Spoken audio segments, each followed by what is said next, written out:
అంతర్జాతీయ విద్యా దినోత్సవం సందర్భంగా టీశాట్ ప్రత్యేక కథనం. మానవుడి జీవనాన్ని సమూలంగా మార్చగలిగి పేదరికం అనే కష్టాల కడల నుంచి గట్టెక్కించేది విద్య.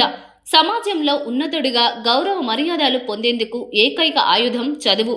పురాతన కాలంలో విద్యను మనిషికి మూడో కన్నుగా, జ్ఞానానికి మార్గంగా భావించేవారు. చదువు జీవితానికి వెలుగునిస్తుందని, విద్య లేనివాడు అంధుడితో సమానమని నమ్మేవాళ్లు. చదువు జ్ఞానాన్ని ప్రసాదించడమే కాక తల్లిలా పోషిస్తుంది, తండ్రిలా మార్గదర్శి అవుతుంది. మనిషి జీవితానికి విద్య కల్పవృక్షం వంటిది. ఇంతటి విశేష ప్రాధాన్యత ఉన్న చదువు ఆవశ్యకతను గుర్తించిన ఐరాస ఏటా జనవరి 24న అంతర్జాతీయ విద్య దినోత్సవంగా నిర్వహిస్తుంది. వ్యక్తి ప్రగతికే కాదు, జాతి నిర్మాణానికి, దేశ పురోగతికి చదివే పునాది. పేదరికం నిర్మూలనకు చదివే ముఖ్య ఆయుధం.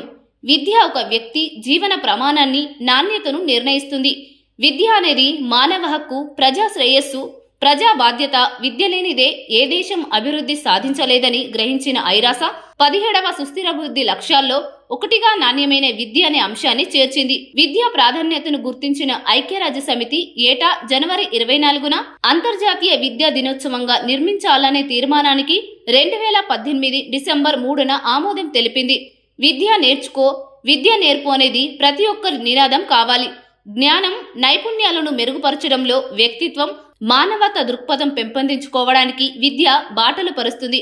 ప్రజలు గౌరవప్రదమైన మంచి జీవనం సాగించడానికి అవకాశాన్ని కల్పిస్తుంది. ఉరుకులు పరుగులతో సాగుతున్న ప్రస్తుత సమాజంలో పోటీ పడాలంటే విద్య తప్పనిసరి. సాంకేతిక పరిజ్ఞానం వినియోగించుకోవడంలోనూ విద్య తోడ్పాటు అందిస్తుంది. విద్య ద్వారా మనిషి మరింత పరిణతి చెందుతాడు. 250 మిలియన్ల పిల్లలు, యువకులు పాఠశాలకు దూరంగా ఉన్నారు. సుమారు 763 మిలియన్ల పెద్దలు నిరక్షరాస్యులని పలు నివేదికలు వెల్లడిస్తున్నాయి. డిజిటల్ పరివర్తన, భూగోళ సంరక్షణకు విద్య కృషి చేస్తుంది.